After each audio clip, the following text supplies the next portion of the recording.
30 मई 2022 की ये बात है। एक महिला जिसका नाम शांति होता है 4 साल के बेटे के साथ मंदिर में पूजा करने के लिए जाती है। एक हाथ में पूजा की थाली होती है तो दूसरे हाथ में उसने अपने बेटे को पकड़ा हुआ था। अब वो मंदिर में जैसे ही प्रवेश करती है तो पता चलता है कि वहां तो पहले से ही बहुत ज्यादा भीड़ हो रही थी और भीड़ की वजह से अपने पैर भी रखने को जगह नहीं मिल पा रही थी। ऐसी स्थिति में धक्का मुक्की की वजह से थाली हाथ से छूटने की स्थिति में थी। तभी उसने अपने बेटे को संभालते हुए कहा कि बेटा 1 सेकंड रुको, बस मैं थाली को संभाल लूं।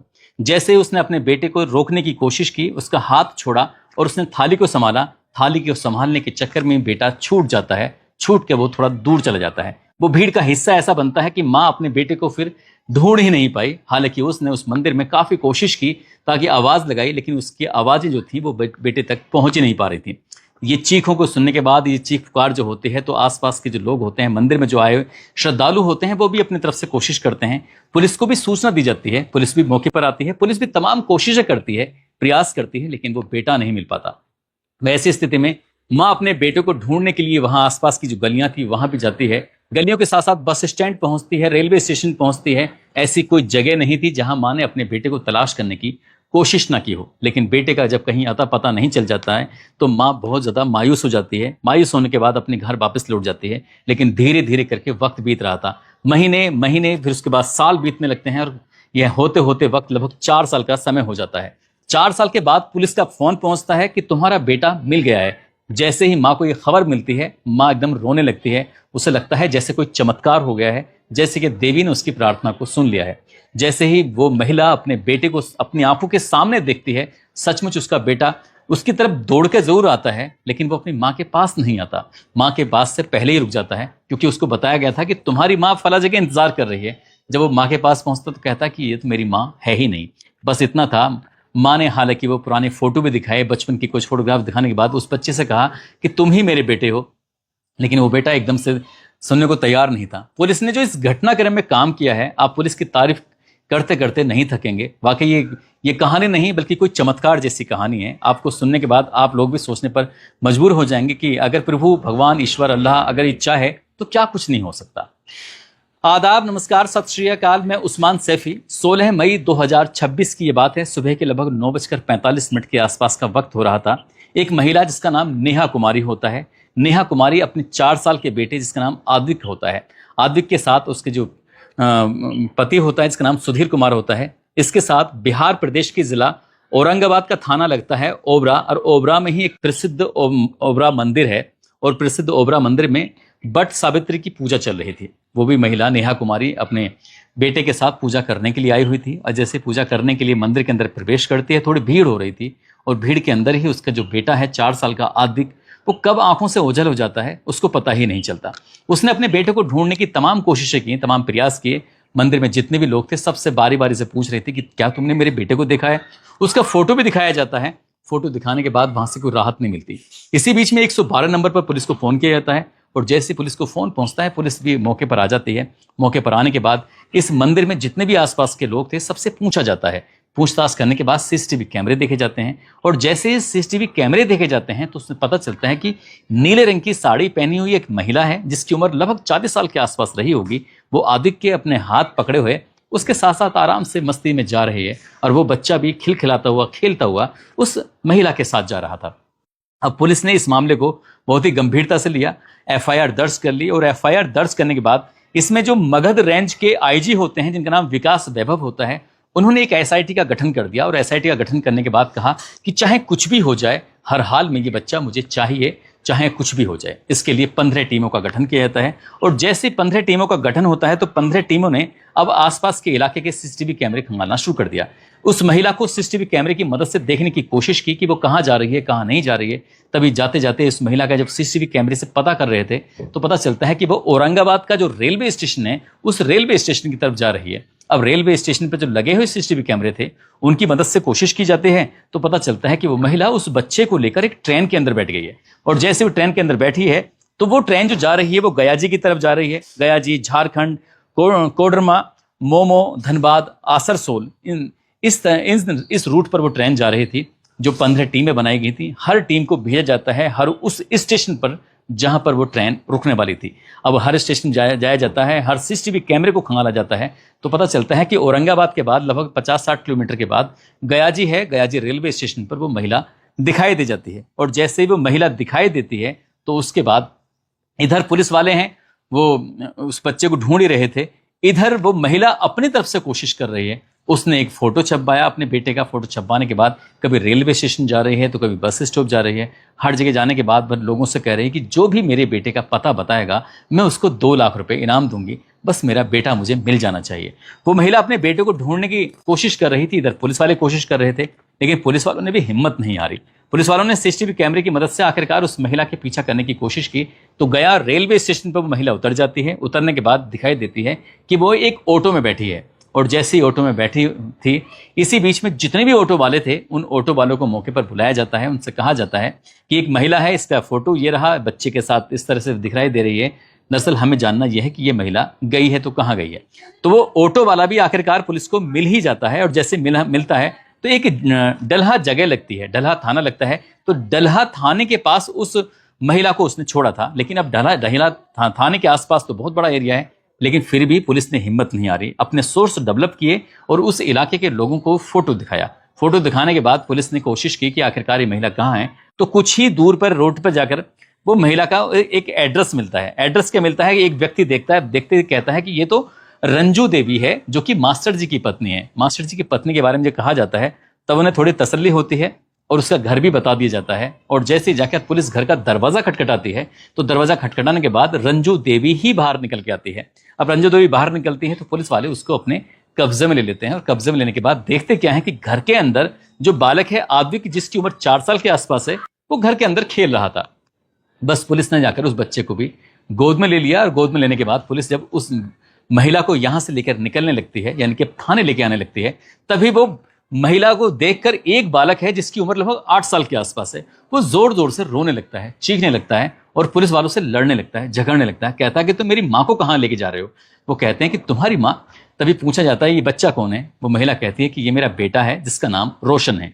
अब पुलिस वालों ने देखा उस महिला को, उस बच्चे को भी देखा। अब पुलिस वालों को लग रहा था कि ऐसा ना हो जैसे ये आद्विक की चोरी करके लेके आई है, उसका अपहरण करके लेके आई है, कहीं ऐसा ना हो कि ये इस बच्चे की भी चोरी या अपहरण करके लेके आई हो। हालांकि पुलिस को थोड़ा शक था, और शक के आधार पर ही पुलिस ने उस बच्चे को भी अपने साथ ले लिया और उस महिला को सीधा थाने लेके आ जाती है। अब यहाँ पर औरंगाबाद की पुलिस और गया की पुलिस दोनों मिलकर इस अभियान को चला रहे थे।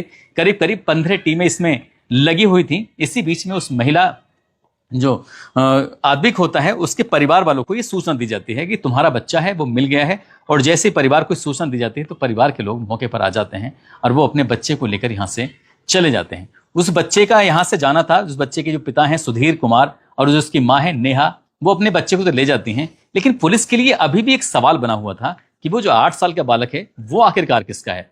पुलिस ने जब सख्ती से उस महिला से पूछताछ करना शुरू किया है तो एक नई कहानी सामने आती है, जो वाकई अपने आप में चौंकाने वाली कहानी थी।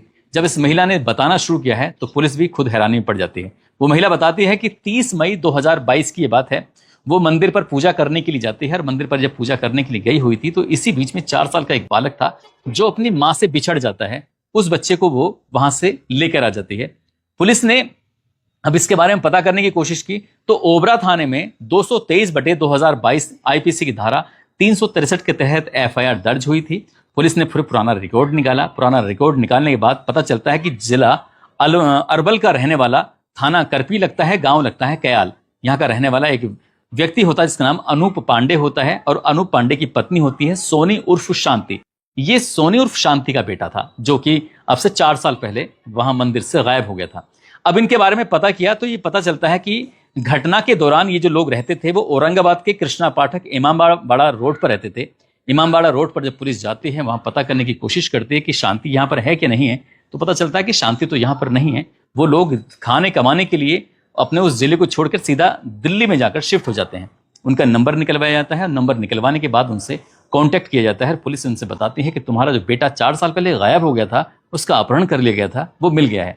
जैसे माँ बाप को दिल्ली में ये खबर लगती है, माँ बाप का खुशी का कोई ठिकाना नहीं था। वो खुश भी थे और आंखों में आंसू भी थे। तभी वो दिल्ली से सीधा औरंगाबाद की तरफ जाते हैं, और औरंगाबाद की तरफ जाने के बाद जब अपने बेटे को सामने देखते हैं तो पुलिस वाले कहते हैं कि ये तुम्हारी माँ है जाकर मिल लो। बच्चा दौड़ता हुआ आता है क्योंकि उसकी माँ को पुलिस ने पकड़ा हुआ था, जिस माँ के साथ पिछले 4 साल से रह रहा था। उसे लगता है कि मेरी माँ वो सामने है, लेकिन जो अपनी असली माँ को देखकर, सगी माँ को देखकर वो एकदम से अनजान हो जाता है। उसे लगता है कि ये तो मेरी माँ है ही नहीं, मेरी माँ तो दूसरी जगह है, कहाँ है मेरी माँ। वो बच्चा माँ को लेकर थोड़ा सा रोने भी लगता है, लेकिन पुलिस वाले समझाते हैं कि यही तुम्हारी असली माँ है। असली माँ ने उसके बचपन की कुछ फोटो दिखाई, उसको पूरी कहानी समझाई कि तुम इस तरह से मंदिर में आए थे। जब वो बच्चे को याद दिलाने की कोशिश की जा रही थी तो उसके जहन में कुछ बातें याद आने लगती हैं। थोड़ा वक्त जरूर लगता है, लेकिन बेटा अपनी माँ के पास आखिरकार पहुंच ही जाता है। बेटा माँ से मिलकर, माँ बेटे से मिलकर, बाप बेटे से मिलकर, बेटा बाप से मिलकर खूब रोते हैं और खूब। इसके बाद यहाँ से बच्चे को जब घर लेके जाते हैं तो उसका बहुत ही शानदार तरीके से स्वागत किया जाता है। आसपास के जो लोग थे उन्होंने फूल मालाओं से उसका स्वागत किया और ये कहानी सोशल मीडिया पर बहुत तेजी के साथ वायरल भी हो जाती है। लेकिन रंजू देवी अभी पुलिस की हिरासत में थी। पुलिस ने जब उससे पूछताछ की कि आखिरकार तुमने शिवम का और फिर उसके बाद आद्विक का अपहरण क्यों किया, इसके पीछे की पूरी कहानी क्या है, तो रंजू देवी बताने लगती है कि उसकी शादी हुई थी रविंद्र पासवान नाम के एक व्यक्ति से, जो कि गया जिले के कांच थाना क्षेत्र के दूल्हा बिगहा का रहने वाला होता है। शादी को कई साल हो जाते हैं लेकिन उसको कोई बच्चा पैदा नहीं हो रहा था। जब बच्चा पैदा नहीं हो रहा था तो रिश्तेदारी में जाना हो या फिर आसपास के लोग हों, उसको बांझ कह के बुलाया करते थे, तमाम तरह की अजीब अजीब बातें किया करते थे। उसको बहुत दुख होता था, तकलीफ होती थी। तभी कुछ दिन के बाद मास्टर जी ने, जो कि इसके पति का नाम रविंद्र पासवान होता है, उसने अपनी उस पत्नी को एक तरह से छोड़ ही दिया था। हालांकि तलाक नहीं दिया था, लेकिन उसने दूसरी शादी कर ली थी बच्चों की वजह से। वो इस बात को लेकर बहुत ज़्यादा परेशान रहती थी। जब मास्टर जी ने शादी कर ली तब उसने उस जगह को, इस इलाके को छोड़ा और वहां से डेल्हा थाना क्षेत्र के खुरखुरा रोड पर आकर बस जाती है, रहने लगती है। इसी बीच में उसके दिमाग में ख्याल आता है कि क्यों ना एक बच्चे का अपहरण कर लिया जाए। इसलिए वो दूसरे जिले पहुंच जाती है, औरंगाबाद मंदिर जाती है। मंदिर जाने के बाद एक बिछड़े हुए बच्चे को अपनी माँ से, उसे अपने साथ लेकर आराम से आ जाती है और इस बात का किसी को भनक तक नहीं लग जाती। 4 साल हो जाते हैं इस बात को। 4 साल के बाद आखिरकार उसके दिमाग में ख्याल आता है, एक बेटा तो पैदा हो ही गया है, यानी कि बेटा तो है ही उसके पास, और जो समाज में यही पता है कि इसको ही पैदा हुआ था। लेकिन वो सोचने लगती है कि अगर एक बेटी हो जाए तो कितना अच्छा हो जाएगा, ये परिवार पूरा हो जाएगा। इसके लिए उसने 16 मई 2026 को सीधा उसी मंदिर में पहुंच जाती है जिस मंदिर में उसने 30 मई 2022 को एक बच्चे का अपहरण किया था। वहां जाने के बाद उसको एक बच्चा दिखाई देता है जो एकदम लड़की की जैसा दिखाई दे रहा था, लेकिन वो लड़की नहीं होता है बल्कि लड़का होता है। उसके बच्चे के पहनावा, उसके बाल, उसके माथे पे लगा हुआ टीका उसको एकदम से ऐसा फील करा रहा था, ऐसा लग रहा था जैसे क्या वो लड़की हो, लेकिन वो लड़की नहीं था, लड़का था। और उसने उसको भी अपने साथ लेकर आ जाती है। लेकिन इस बार टेक्नोलॉजी थोड़ी हाई हो जाती है। मंदिर में भी कैमरे लग चुके थे, जगह जगह कैमरे अपने काम करना शुरू कर देते हैं। वो महिला कैमरे की जद में आ जाती है और पकड़ी जाती है। फिलहाल पुलिस ने उसको भी गिरफ्तार कर लिया, उसके पति को भी गिरफ्तार कर लिया और उसकी ननद को भी गिरफ्तार किया। ननद को, क्योंकि इन तीनों को इस बात के बारे में पूरी जानकारी थी, पूरा राज के बारे में पता था, बाकी परिवार के लोगों को नहीं पता था। डेल्हा के उस इलाके में खुरखुरा रोड पर आसपास के लोगों को भी ये नहीं पता था कि रंजू देवी ने बच्चे की चोरी की हुई है, जिसको वो इतने प्यार से, लाड से पालती थी। वो बच्चा जब मोहल्ले में खेलता था तो ऐसी स्थिति में किसी को भी इस बात की जानकारी नहीं थी। जब मीडिया ने उस बच्चे यानी शिवम से बातचीत करने की कोशिश की, शिवम ने कहा कि मैं उन्हें बहुत ज्यादा प्यार करता हूं, कभी मौका होगा तो मैं रंजू देवी यानी कि उस माँ से जरूर मिलने के लिए जाया करूंगा। जब ये बात मीडिया में आती है तो लोगों की आंखें नम हो जाती हैं, सोचने पर मजबूर हो जाते हैं कि वो बच्चा कितना इनोसेंट है। उसको ये नहीं पता कि उस महिला ने उसका अपहरण किया था, उसकी सगी माँ से उसको दूर किया था, सगे माँ बाप को उसको कितना परेशान किया था। दोस्तों, इस पूरे घटनाक्रम को सुनाने का उद्देश्य किसी को परेशान करना नहीं है, किसी का दिल दुखाना नहीं है, बल्कि आपको जागरूक करना है, आपको सचेत करना है और आपको बताना है कि कोई पूरी शिद्दत से अगर किसी चीज को चाह ले तो पूरी कायनात उसको मिलाने में जुट जाती है। और यहाँ आद्विक का अपहरण होना ही शिवम का मुलाकात कराना था और ये वाकई किसी चमत्कार से कम नहीं होता है। जाते जाते सम्राट सिंह है, आज इनका सम्राट सिंह का जन्मदिन है। इनको जन्मदिन की ढेर सारी शुभकामनाएं, बहुत बहुत मुबारकबाद। कुछ लोगों ने नाम लेने की अपील की है, जिसमें सत्यम दुबे हैं, रमन सिंह, विशाल कुमार, पुनीत यादव, गीता शुक्ला, सुबीर सिंह, अली अहमद, रिंकी कौर, मोहम्मद महबूब आलम, मोहम्मद कलाम, मोंटी सिंह, गुड्डू कुमार, सुशील कुमार, भरत पटेल, उमेश यादव, तबरेज अंसारी, अंकित शर्मा, हरी चौधरी, ब्रजेश निषाद, अमर सिंह, सुमित्रा वर्मा। आप सब लोग अपना ख्याल रखें, सुरक्षित रहें। जय हिंद, जय भारत।